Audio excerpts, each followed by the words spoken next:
Marzio Bruseghin, qual è l'importanza del legame con la sua terra nello sviluppo della sua carriera sportiva?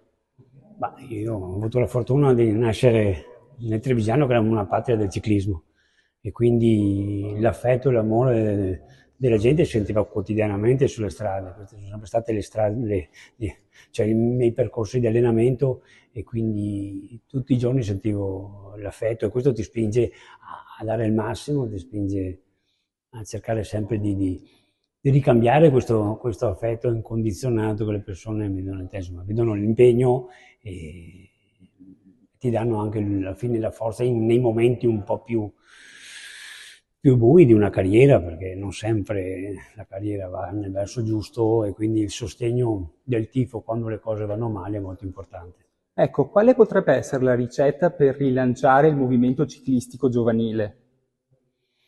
Uh, una domanda non prettamente. Diciamo che forse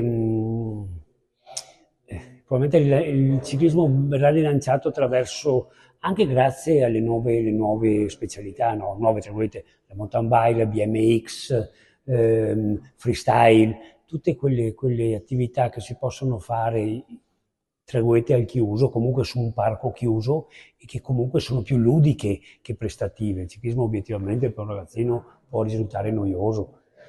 Quando si è un po' più grandi, allora si apprezzano altri dettagli, per cui diventa anche piacevole la strada. Grazie. Mm.